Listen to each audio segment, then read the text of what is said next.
I have competed as an athlete at a high level for a long time, but not in these two sports. And I stand on the start lines feeling like a complete beginner, like looking around me at all the superstars that I've followed. And it's one of those things where you stand there and you're like, okay, you have to convince yourself you're okay to be here. You're okay to be on the start line next to these other women and see what you can do. And that's what's exciting, because there's no expectations. There's not a lot of history of like, okay, I did this here last year or 10 years ago, like how triathlon was getting it. Anything could happen, and I want to see what I can do. This episode is brought to you by the Better Lab. I'm a co-founder of the Better Lab, and we guide you to build science-backed practices to sleep better. It's what I've spent most of my time working on for the past year plus, and today I'm excited to share that our beta product is now public, and I'd love for you to check it out. The science to improve sleep is generally straightforward.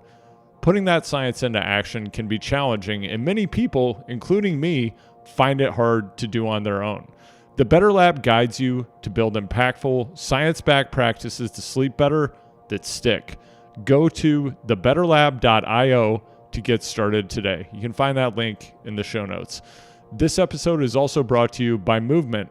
If you've ever registered for a bike ride, run, a race, or a charity event like a walkathon, you know the experience pretty much sucks. Movement is a new events registration platform that makes event discovery, registration, and management a better, more cost-effective, and delightful experience for event promoters and customers alike. It's making a broken and bad experience so much better that I knew I had to get involved with this company, and that's why I'm now an advisor. If you're an event promoter, go to movement.cc to learn more. Now, the headliner, an interview that you've been asking for and that I've wanted to do for a long time. This is the big day.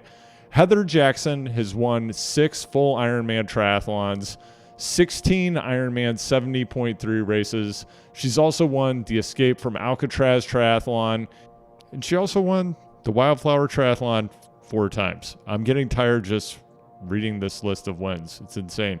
Heather played D1 hockey at Princeton, where she was a 2-time captain, and she was also briefly on the U.S. national team for cycling track racing. How about that?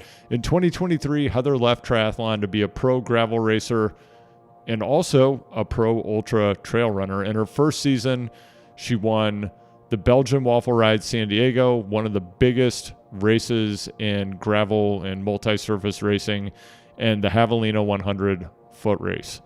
Heather has an awesome YouTube channel, and if you're a fan, you know she's done a lot of media and podcast appearances.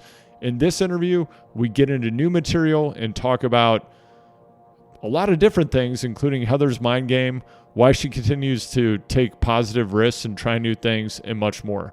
Find Heather on YouTube and Instagram at @HJacksonRacing. You can find that link in the show notes. A big thank you to Belgian Waffle Ride founder, creator, CEO Michael Marks, and to Heather's husband, Waddy, for making this interview happen, and to Heather for everything she graciously shares in this conversation. Thank you, Heather.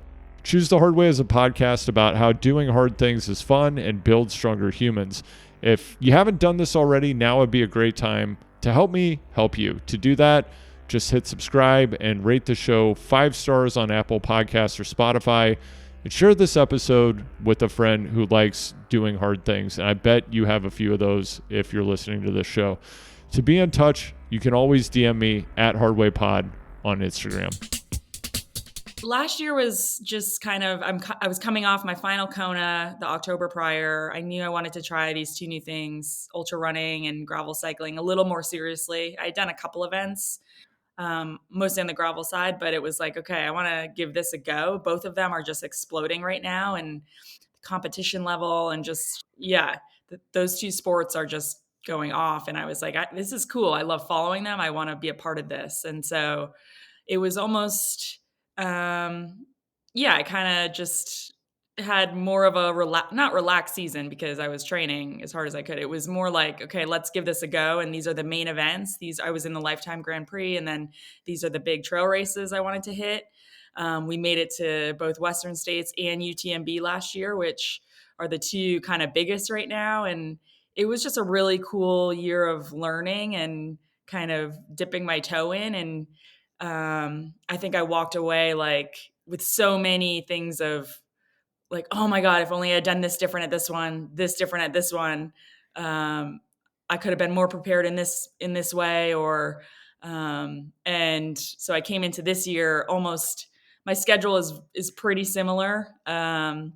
Just having that kind of personality of like, okay, I did it. I did these last year. I want to improve. I want to show up and do better than I did last year and see maybe some progress. So I'm coming in this year um, with kind of that mindset. To your question, I'm definitely focused back on Unbound again and Western States, both in June. Those are kind of two races that, I really want to show up ready for and see if I can have better days at.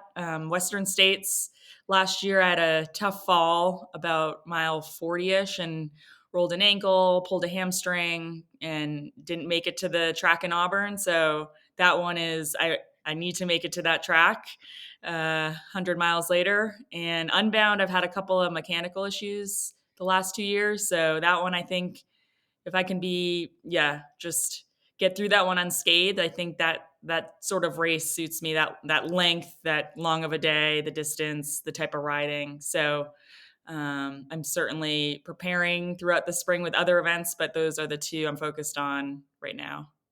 And because it sounds like you're someone who really takes that specificity of training approach for specific events. So for Unbound, have you been getting out and running in like mid shin deep mud this winter with a bike that's that weighs like 50 pounds? Because I've done it before myself. What's it like for you? Have you been preparing for that?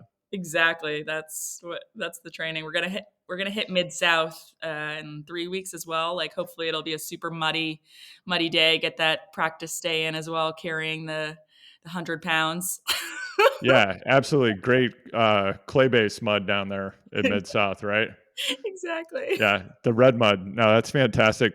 So, I mean, you've done a lot of different sports at an extremely high level. I definitely want to talk a little bit about hockey. Um, but when you made this pivot into gravel and into ultra running, I feel like when people are doing new things, it can go one of two ways. One, because they don't really know what their limits are in a new discipline. They don't, yeah, I mean, you probably, I'm sure, like, you know who the players are and like who the real hitters are when you go out there. And you hadn't raced against all those people. So you don't have that kind of internal compass of like, oh, when this person's doing that, that means this for me. So for you, did you kind of feel like blank slate? I feel like this is going to go pretty well. Or were you more in the camp of I'm kind of anxious because I do know a little bit about these people and this is new? Yeah, that's so true in that like you're new, you have no idea, and it was almost like almost better because you have no expectations. You don't really know. More so for me on the trail running side, no have any idea what you're doing. I just like every race, I just would go out and just start running. And I didn't know, a lot of the I knew, like you're saying, some of the people I've followed in the sport or followed at some of those bigger races, but other than that, it was a blank slate. And same on the gravel racing side. I knew kind of some of the bigger names, but not really like how they ride or who's known to say attack or ride a certain way. And so it was definitely just a learning experience every single race last year, and that's why I'm excited coming into this year. It's like I feel like I have a better idea on some of those things, and know that coming in, and can hopefully improve on with that knowledge, improve this year. And for amateurs who are going out and doing these events, it often has this existential component of it's expanding their sense of what's possible for themselves, who they are, what they can do. For you, as someone who's been an extremely high level athlete for most of your life, are you still learning things about yourself when you go out and do events like Western States and Unbound? Oh, completely. I mean, that's partly why I made the switch over. I mean, I had been doing triathlon for so long, or it was starting to just feel like I was kind of on repeat and doing kind of the same thing, same races, just kind of showing up, and I didn't really have that, I guess, passion anymore or excitement for it because I had done it so many times. Here we go again, same thing, same routine, same try to hit the same paces for the same amount of time at these same courses. And for me now, it's like I feel yeah, like a brand new student just starting all over again and every single event like anything can happen.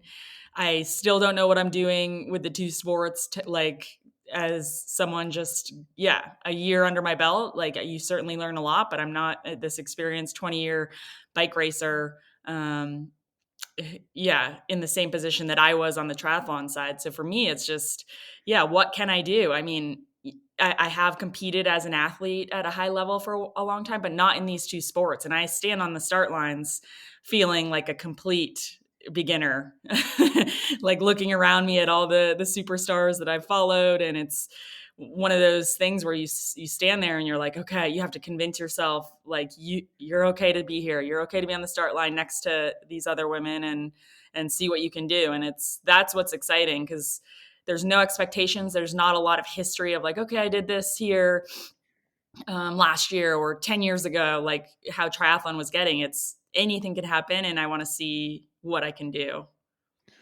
Yeah, and when I think about something like specifically like race day, so with triathlon again, you had so many reps of exactly what that process is like, probably knowing where everything in your gear bag is, what's going in the transition zones.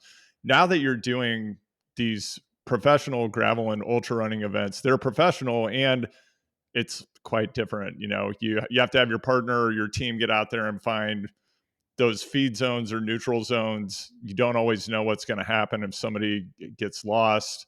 Uh, you're in different host housing or Airbnbs in different towns.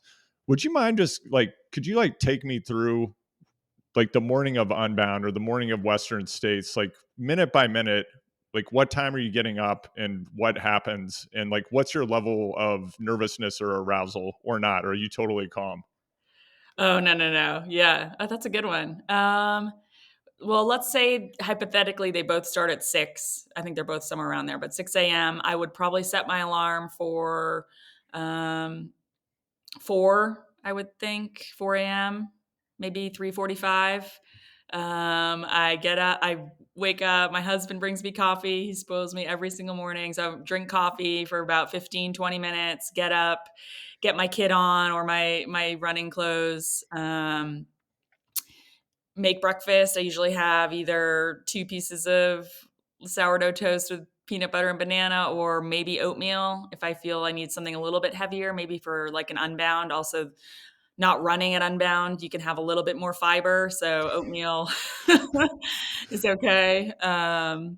So that would be about yeah 4:30ish. Eat till yeah 4:20 to 4:45ish. I have everything ready the night before, so I'm not in the morning like fiddling with anything. It's more just everything is literally laid out or in the van already to drive to the start. For say an Unbound, my husband will drive over with kind of the packs, all the stuff ready for the aid stations, and my warm up will be the ride over to the start line. So if it's a 6 a.m. start, I'll probably leave the Airbnb around like 5ish.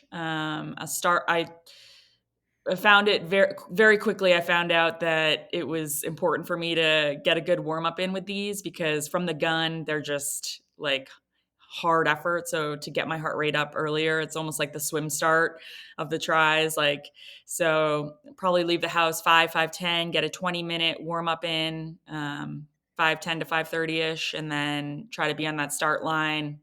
It depends on some of these races. Some of them I found like they don't call up certain fields. So you have to line up to get your starting spot kind of near the front, or else you're 300 people back. So depending on that, Unbound, we were able to start near the front, so you could kind of roll to the start line a little bit later. So maybe an extended warm up there, but get to the start line like 5:40, 5:45ish, and then yeah, 15 minutes of waiting.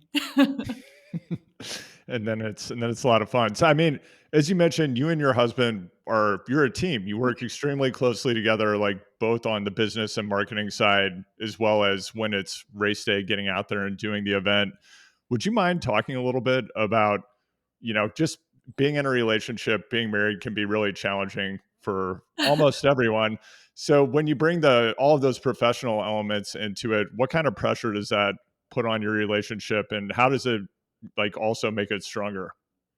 Yeah, I mean, it's made it stronger because we've literally been able to live this life together, sharing things we love to do and making it work as like a living a career together for the last 15 years. And it's been, yeah, I feel so grateful and so fortunate to have been able to live this journey. I mean, I met Wadi, my husband. I was just out of school. I was 23. So I've been with him since then, and he's guided my entire career in terms of, yeah, just like he comes from a professional cycling background as well, so he has the riding side. He taught me so much on the biking side as well as just overall like training and racing tactics. But early on, just guiding, okay, let's not step up to the full distance in triathlon yet. Like, you're so young. Let's focus on the half distance right now. Like, let's he does all my sponsor stuff, all my marketing, just something that as a 23-year-old, I would have had no idea. And even later on, 28, 30, like through my career, being a step ahead on that marketing side and working with sponsors and yeah, making this journey possible because we have partners that um, yeah, he's helped guide of like, okay, they want to invest in you and help you out. How are you going to help them out? And it's always that two-way street working with sponsors. And yeah, he's guided that whole thing. So I am where I am because of Wadi. On the flip side, it can be, yeah, I would say that I guess the tougher side is just that marketing business side of things where he's so good at marketing. We have a YouTube channel, just everyday social media, those things. He's filming me every day, or yeah, just following me around with a camera, or always be marketing. So that's probably the only thing that we really like. He can tell pretty quickly if on a certain day I'm just like, I look at him like, get that camera out of my face, like not today. That's probably the only side of things where, but I mean, we're able to provide that kind of glimpse into this journey and bring people along, and people have enjoyed that, and we've gotten some great feedback of just seeing that, yeah, I guess close and personal look into what we do. And so I understand the importance of it, but some days it's just not yeah, not awesome. Yeah. Yeah, I get that. Having a camera in your face all the time and kind of having to be on has to be Yeah, challenging. It's not something that we all necessarily want to do all the time, and it's part of life now, right? totally. Yeah. And I mean, and with that, so I mean, part of what the storytelling that you do, in addition to being an extremely high level athlete, the storytelling is part of how you deliver value to sponsors and bring people into your world and what you're doing. Do you see it as an instrument to help you influence people in other ways beyond delivering value to your sponsors and being able to have the career you have? I think so, for sure. I mean, it obviously delivers value for sponsors, but I think more that I get out of it are just the messages I receive, or chatting with people at races who follow mostly the YouTube channel has been the big one where we meet so many people at races. They're like, we watch your YouTube. Like, I had it on the trainer. I was going to skip my workout today, but I had your video up, and I just, yeah, it made me do my workout, or it made me not skip my run, or it got me out the door on the day. And to have I'm not doing it like with that in mind, but that is a effect of it is just, it makes me feel like on the days that I don't want to record or, be into that, it's like, okay, you know what? We've received so much good feedback that it is like maybe inspiring people. It is helping people get out the door when they don't want to, or on an off day. Like that for me is the motivation behind it for sure, especially on yeah, tough days. It's like to be able to maybe take it beyond my racing at some point, whenever that might end, to then also continue with like inspiring people to go after things that they want to do, or just motivating them day to day of getting out the door and living a healthy life. I think that's definitely a longer term thought as well for me with some of this stuff. Is there a framework for the kind of storytelling that you like to do? Like, is there a kind that you enjoy the most or that you find to be most effective? To be honest, that's we're literally playing around with that on Yeah. with our different like we've kind of taken a bunch of different approaches. Waddy is super, super creative. He loves kind of the bigger, overarching kind of movie like pieces that tell a longer story.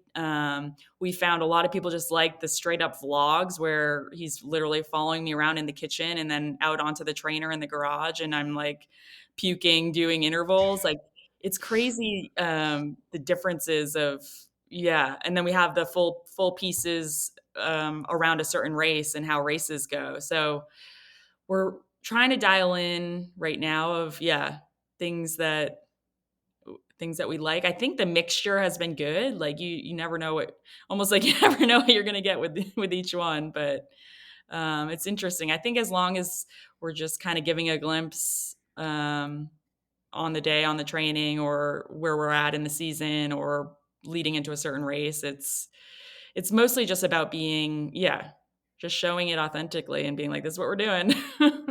Yeah, completely. And you mentioned briefly the idea of, like what's on the other side of your career as a professional athlete. And again, it seems like at this point, like the vast majority of your life has been completely dedicated to extremely high level or professional sports, right? Totally. So, yeah. So when you just think of yourself as like you, Heather, the professional athlete, but you, Heather, the human being, what does Heather, the human being, want to get out of her time on planet Earth?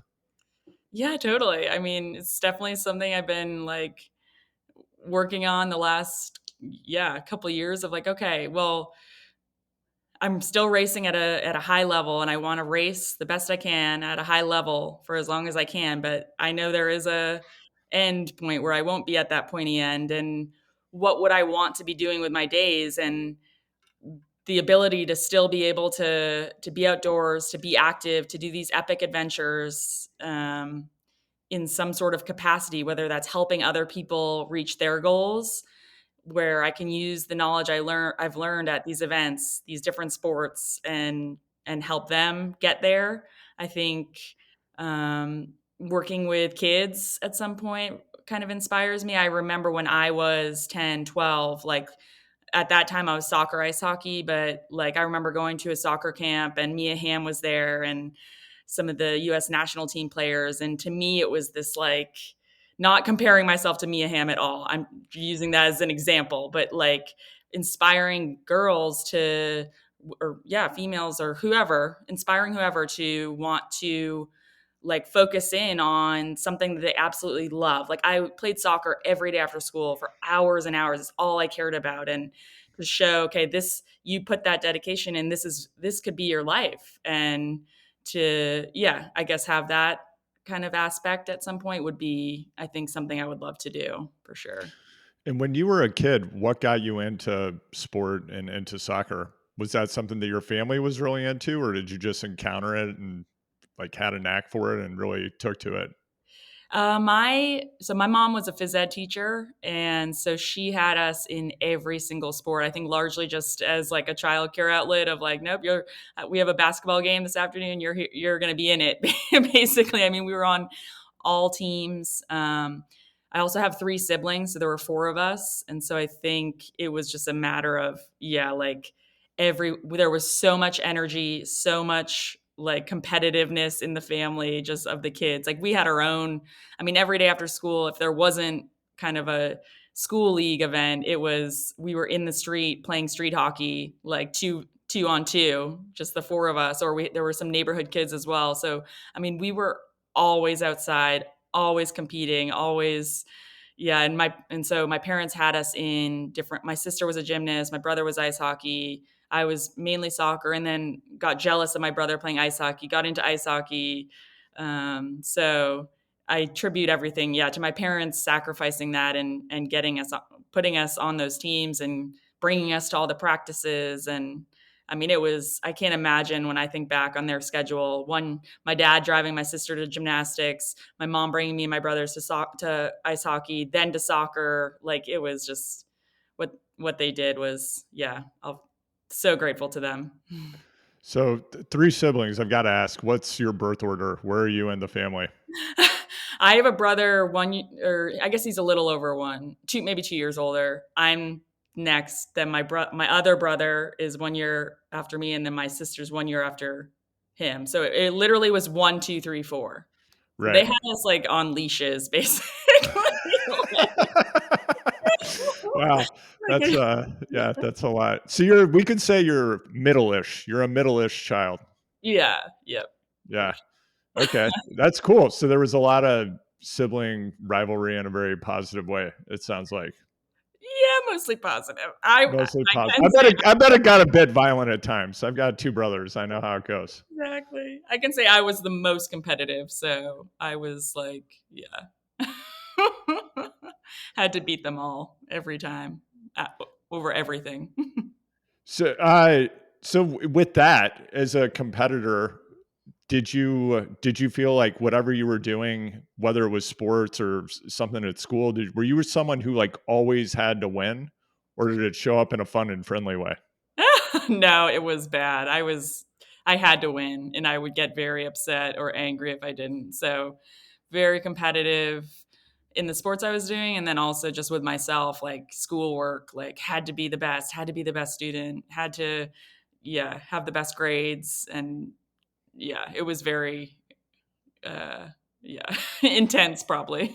Yeah, and so over the course of your athletic career, have you found ways to manage that and turn it off when it's not useful? And if so, like what are those things that you do to downregulate or relax and kind of shut this stuff off?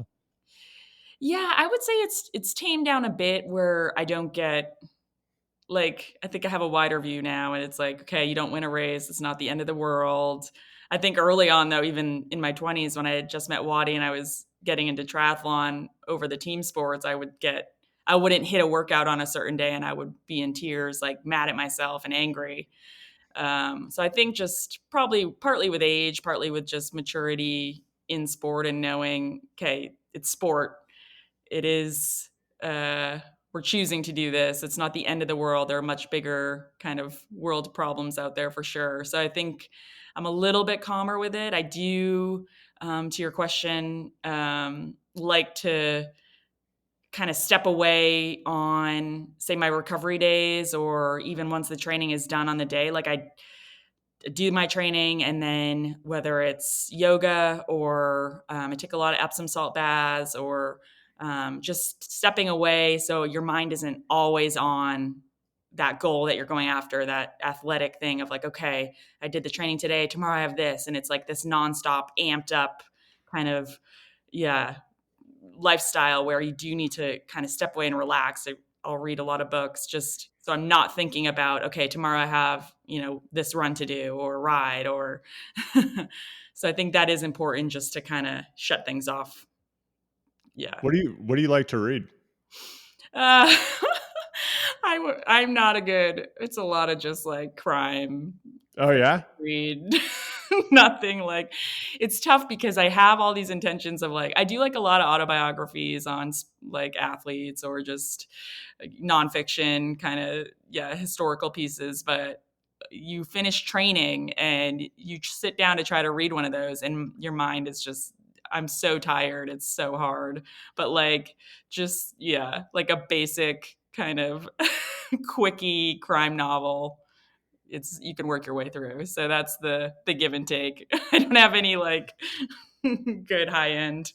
No, I mean, it's not like there's a better kind of book to read, in my Okay. opinion. I think like whatever people read is great. I probably have, this might sound kind of weird. I have like 10 books underneath my bed. So Totally. I'm just like, what, like where, just like you said, like, where is my brain at this moment? How much gas is in the tank and like which book will serve me in this moment? And Totally. it really runs the gamut. I'd probably be embarrassed to say the names of some of those books, but whatever. Like sometimes, just like I've got nothing left. I need that one, right? Totally. I love that. Yeah, that's how I am actually. Usually I have a stack of books somewhere in the bath or near the bed for sure. Yeah. So kind of just to jump back for a minute to soccer and hockey. So as you progress through your athletic career, and I'm thinking about this in relation to Heather, the total killer hyper competitor. So as you kind of like start shifting between these different sports, because hockey, you were playing at a high enough level that like the Olympics were potentially in the cards, and then you've shifted into triathlon, then track cycling, then triathlon again. As you had those different transitions, what did it feel like at those moments when you shifted to something else? Did it feel intentional and positive, or did you feel like you hadn't gotten to where you wanted to go, for example, with hockey? Yeah, that's a good question because I think I think every time I've transitioned to a new venture, it's always been positive in terms of the second I get going with it. Like I remember, um, yeah, when I first got into triathlon, I was hooked immediately, and I was like, "Oh my god, this is so cool!" It was so new and different. But every single time, the transition has been with the previous sport very kind of, yeah, top of my mind of like things I didn't accomplish.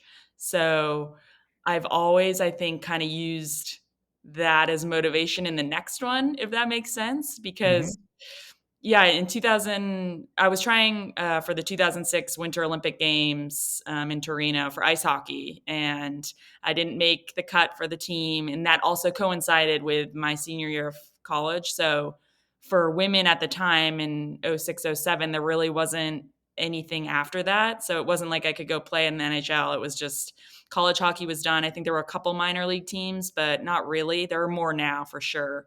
But it was kind of like, what now? I didn't make the Olympics. That's all I've been doing. It's all I know with my life. And I was at home in New Hampshire, and my parents were going to a local try up at Cannon Mountain, and they were like, "Come with us." Like I had a mountain bike I had from growing up and did the triathlon on that at Cannon Mountain, New Hampshire, and was hooked. I was just like the first time I raced myself, not a team sport. And so I feel lucky that, yeah, I went with them to that because it made me all of a sudden that kind of all in extreme mindset shifted from hockey, and I didn't make the Olympics to, okay, I'm going to do this. What's the biggest event? Like, okay, Kona, this Ironman World Championships, like this is I was all in from like day 1.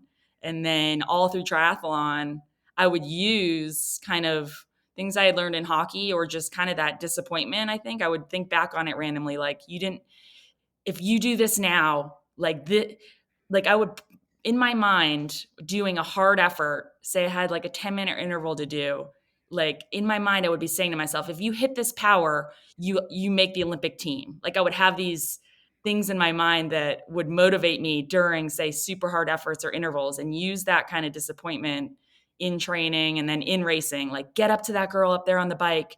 That's like you getting selected, like using that. So I definitely used it throughout most of triathlon. And then now I've shifted triathlon into gravel and ultra. And a lot of times in my ultra running, I'll picture like I'm running on a lead drive and I'll say, like, get up to the girl up there. This is you getting to the lead in Kona. And so I still use, yeah, the things from previous sports in these new ventures. As motivation and as like digging deeper because I definitely have left each one kind of with things that I didn't necessarily accomplish that maybe I wish I had, but I also think okay, it's kept me going this long of like these new goals and I can use all of that stuff I learned in the previous ones now. So it's been this interesting kind of yeah journey.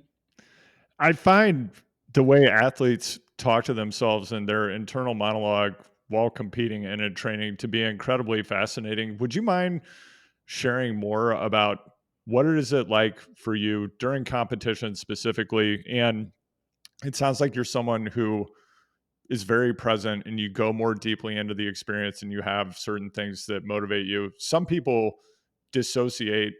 It seems like people who are highly successful don't dissociate from the pain. They go into it and they sit in it and then they have some kind of talk with themselves. So could you say would you mind saying more about what your experience of that is like? Yeah, I mean, I'm certainly yeah, it's it's definitely an interesting, I guess, variety of things I go to. My husband asked me about this in a YouTube we were gonna do, maybe still to come, but I always am like, I don't wanna scare people with some of the things I go to because I have different things in my mind that come depending on the day. Again, I think similar to books and what book you're reading on the day. Like if you just need a easy read, or you have more energy on the day. It's the same with my mindset of if I have a hard bike session to do on the day and I'm in a certain mood, I go to a certain thing. And anywhere from using kind of my competitors, if I'm in like a race mindset and I'm like, okay, you have 30 seconds on right now, 30 seconds off. Like this is the start of the race. This is you getting on, say, Sophia's wheel or one of my competitors' wheel. Everything right now, this is you getting on her wheel. And I'll use race-like scenarios from the past, and how I foresee maybe a race going of like, okay, I'll use that for my efforts. Some days I am not in like as focused on a certain race and I don't have that kind of go-to there, and I'll use like a lot of times I use I don't want to come off as morbid, but like my grandparents have both passed and I say to myself, they were my biggest supporters with my parents, and I'll say to myself like, you push now, you hold, 280 watts for the next minute, like you get another 10 minutes with Data, who is my grandpa. And it's like I go to things beyond, like way beyond like what I care the most about, and to have 10 more minutes with him if I do this, and that doesn't even equal any amount of pain in my legs for that 1 minute that I'm doing an interval if I had that with him. And so I go to these things that are like way deeper. um yeah, if that makes sense. And Yeah. any day that comes into my mind, it's insane. And those are just come to my. Another one is like, I, this one's horrible, but I had like 30 seconders, and in my head I was like, Stevie, my puppy, is in the road, and if you hold over 400 watts right now for 30 seconds, you'll get to her before the car gets there. And it's like, and I want to try to think of some positive ones because I don't want to come off as this negative person, but it's what drives you to dig the deepest you ever would, the things that you care about. My grandpa, my puppy, like gets me way beyond what I would think I could do pushing a bike pedal. And I use those, yeah, to dig deep when I have to. And I mean, given that that's where your head's at when you're competing, and that part of like gravel and ultra running specifically is people get to interact with the professional athletes like you. They really enjoy that. And the expo area the day before, and maybe even the morning of the race, people are like, "Oh my God, it's Heather Jackson!" and is that challenging at all for you to kind of mentally juggle that, because there's a space that you need to be in, and I don't know when that switch like actually flips for you. Is it like when the gun goes off, or is your head already there, like when you're riding over to the starting line for Unbound and maybe somebody wants an autograph or a selfie or something? I think I actually do. I think it took me a bit to not, yeah, get, I guess, frazzled with that. For me, it's still like, oh my God, someone wants to say hi to me. Like, oh, cool. Like, thank you so much. I mean, it's still always Yeah. an honor. If someone wants to say hi to you, for me, it's like, okay, like that's cool. That's really cool. And for me, it kind of takes the pressure off that start line that's kind of looming and takes that mind off of it. I think it's usually at the very starts of races, it's those final like 3-minute countdowns. And at even an Unbound, there's this massive clock that's been counting down since however long, 30 minutes out or whatever. Same at Western States this year. It was the weirdest start line I've ever been on because usually at races there's like music playing or there's this loud energy of people getting ready, and it was like silence, but there was just this clock up above the start line, and it was just everyone was just watching it, but in silence, and it was so weird, so just like different, I guess, yeah. But I would say I think yeah, the mind switches, yeah, in those final few minutes, and then the second that the race starts, it's on. But I don't mind the like kind of like distractions before of saying hi to someone or like Yeah. wishing them good luck, because it's almost like a takes your mind off it. Yeah, and I mean it totally varies from person to person, of course. I've in my professional career, I've prepared and coached a lot of people to be in extremely high stress, high consequence environments where they're going to have to go perform in a different way than a professional athlete will.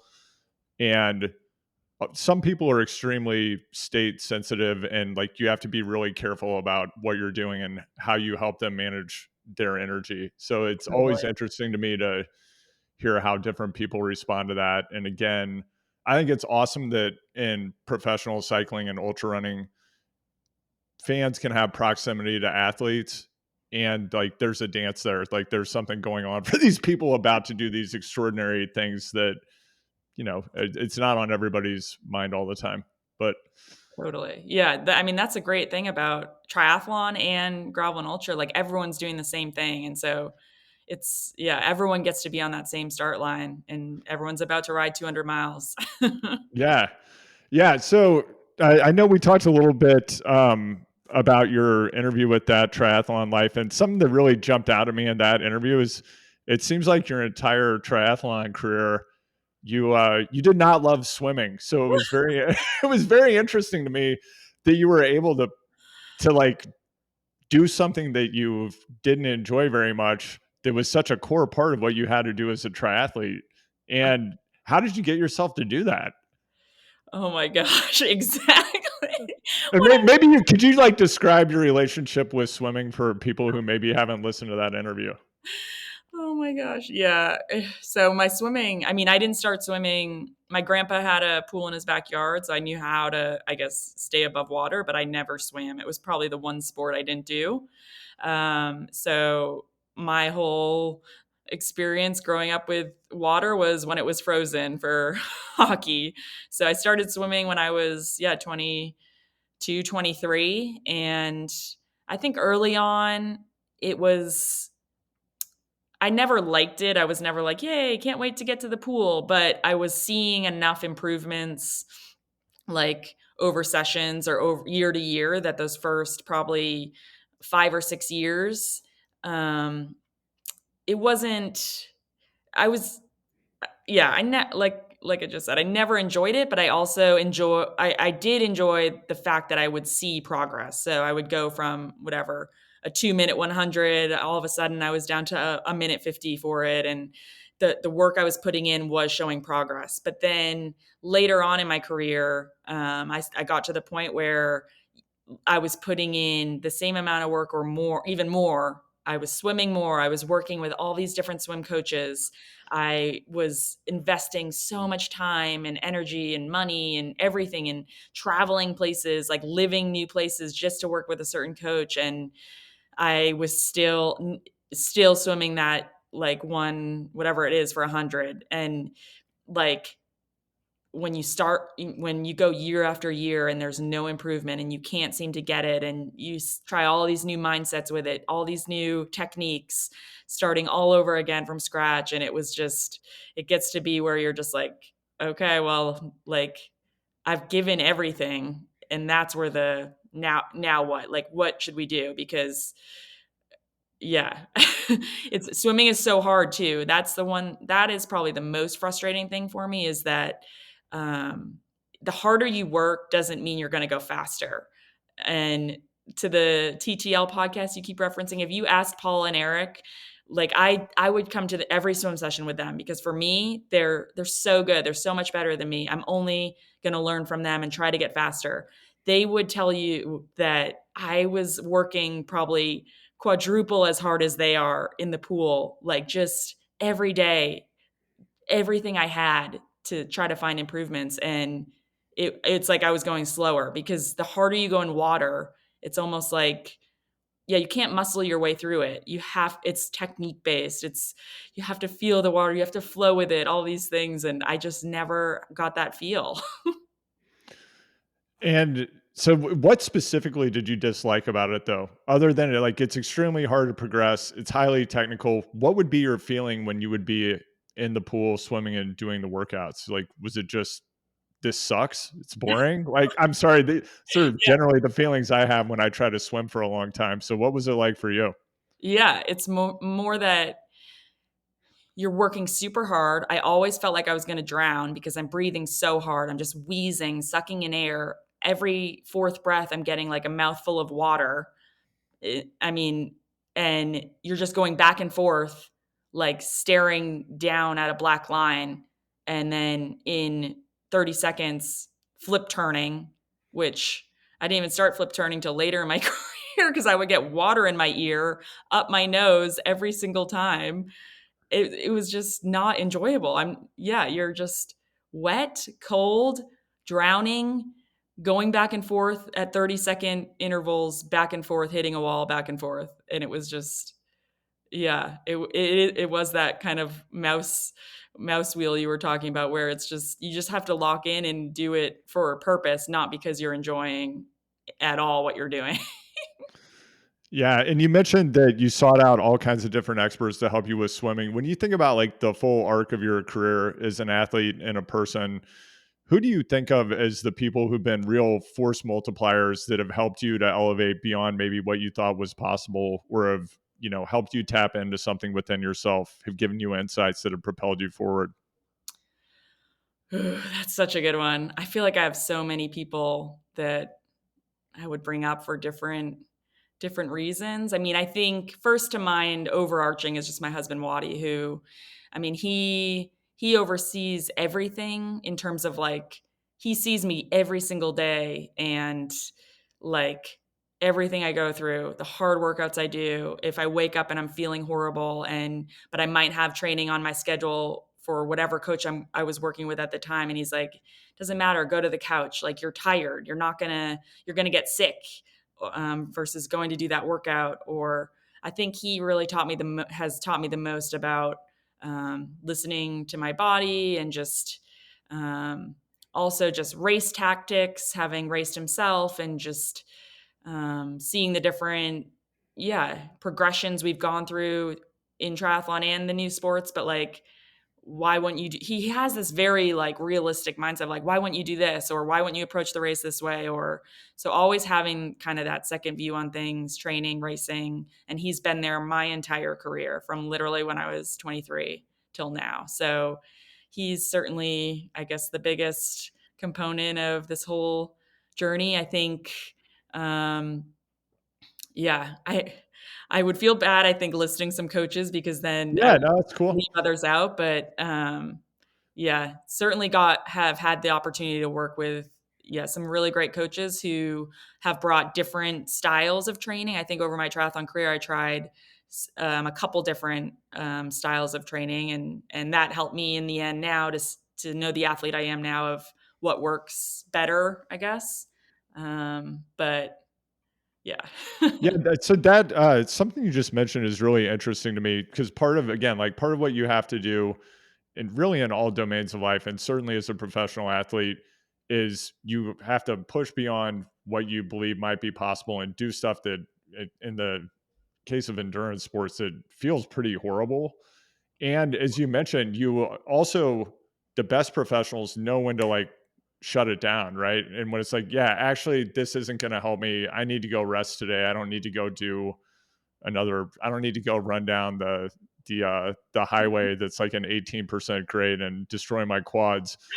Is that something that you've been able to tune more as you get deeper into your professional career, or is that a balance that you've always had? I think no, for sure something that I think has come with kind of time in the sport, time in training as an endurance athlete, and just learning from past mistakes. I can't tell you the number of years in a row early in my career. I would always start my season at Oceanside 70.3. It was kind of the massive kickoff North American racing on the triathlon calendar. And I would have such a great build every single year. I always started my training Jan 1st, and it was basically, yeah, a 4-month build, or I guess 3.5 month build towards mid-April for Oceanside. And I think 3 or 4 years in a row in my early days, like I would need to nail that final workout the weekend before, just like one more time. Like I would already be on the edge from having trained hard for 3 months. And that final Saturday, 1 week out, I would need to do that final brick workout and nail the efforts, the power, run super hard off. And it was like I was racing myself then versus leaving it for the race. And I was leaving it out there 1 week out versus just using it as, a check-in. Maybe only go 80% that day because you have the race 1 week later, not leaving it out there then. And I would wake up, I would go all in because I wanted to see, how fit I was, that I was ready, prove I was ready there, not on race day. And then I'd wake up Sunday sick. And I think because I was already on the edge, I was like, yeah. And I would come into Oceanside race week with a cold. And that happened like 2 or 3 years in a row because I was just so amped for the race. I needed that final hard workout. I was, yeah, had been pushing things for 12 weeks and then boom. So it's like knowing, okay, that final workout, nailing that isn't what you're trying to hit. You're trying to hit the race. Um, and then just using that's just an example that comes to mind, but within training as well, like day to day, week to week. I mean, one day taken easy or even just to the couch over going out because it says on your program you have a 4-hour ride when in your gut that you don't feel right or you feel a little under the weather and that you could go do the ride, but you also feel borderline like a cold is coming, that it's taken that time to be like, okay, it's not worth it. Then you're out for the next week to 10 days with a cold or longer. So having I think, maturity to say, no, I need the rest day, even though my program says this, that's taken years and years for sure to be okay with. What loss bothers you the most? Is there a specific race that just slipped through your fingers that still bothers you today? Wildflower Triathlon 2017, I think it was. It's either I think it's 17. Yeah. Whew. Wildflower Triathlon was my first ever win as a professional. It also happened to be my most favorite race ever. It was such an epic party. It was so fun. And then I went on to win it um, 15, 16. I won it 5 times, but there was a year in there where it was just this crazy race, battle between, there were 3 or 4 of us at the front. And actually a good friend of mine had gotten off the front, Rach McBride, and they had a lead all the way up until probably 3 miles to go. And I finally got up to them and I was like, oh my God, I got it. And then there's this long downhill run into the finish line in the finish chute. And Liz Lyles, who I was friends with her, we shared the same coach at the time, but she was an exceptional runner.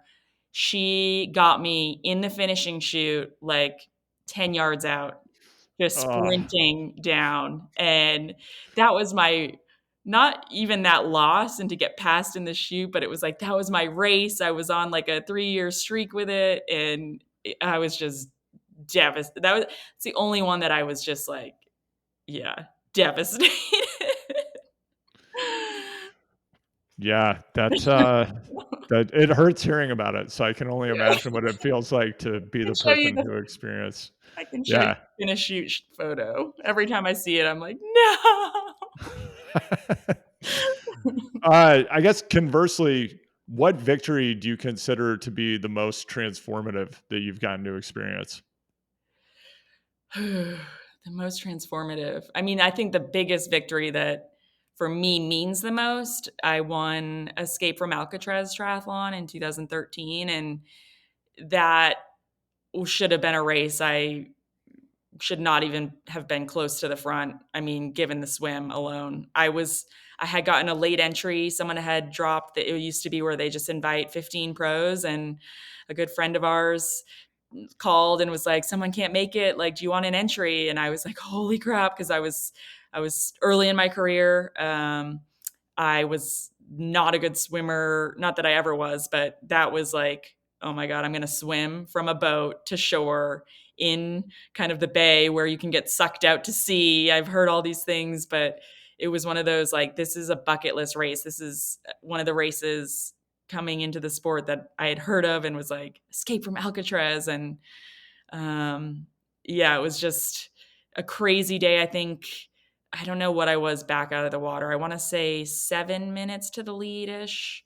But Wadi and I had gone to San Francisco like a week early, scouted the bike course. I actually rode my road bike instead of my triathlon bike. And we like went over every corner on that course, practiced cornering all the corners. Just, yeah, covered everything. And so got out of that water and just went to work and somehow, yeah, found the found my way to the front of it and to break the tape at that race that for me was always one of the iconic races beyond like the Akona and some of the other big ones. It was like to have that title now means the most to me because of the difficulty of that kind of that course and that swim mainly. Yeah, and clearly it's still meaningful today. When you actually won the race, how long did the high last afterwards?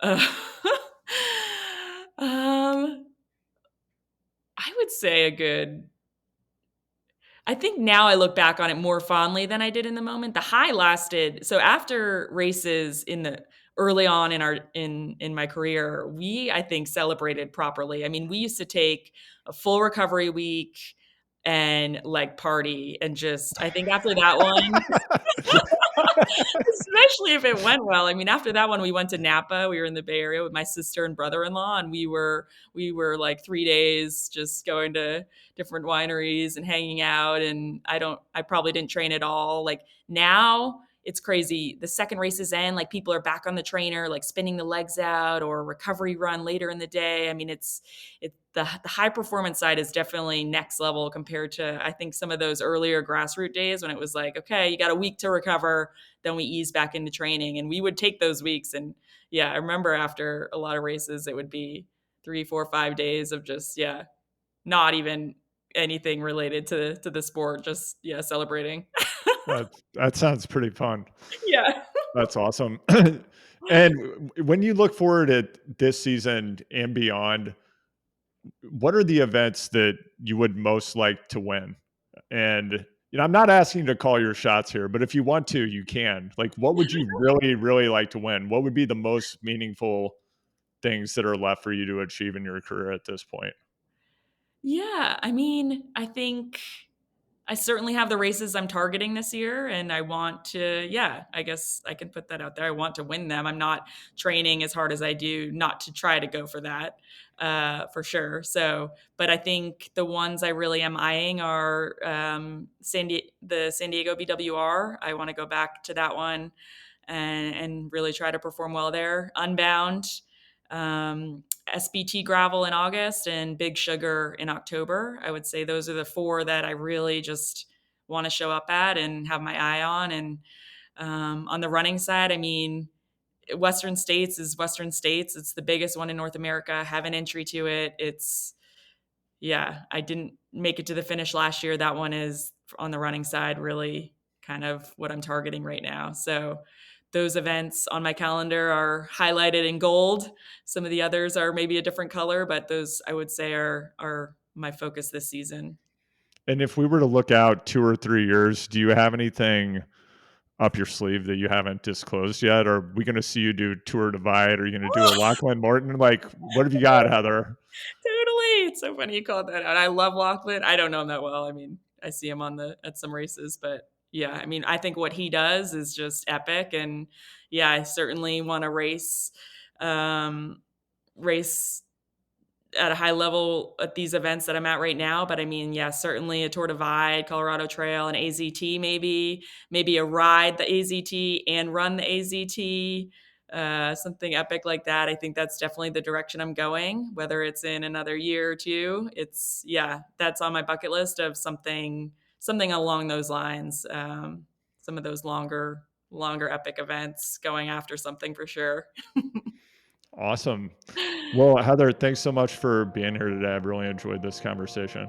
Yeah, thanks for having me on. This was great.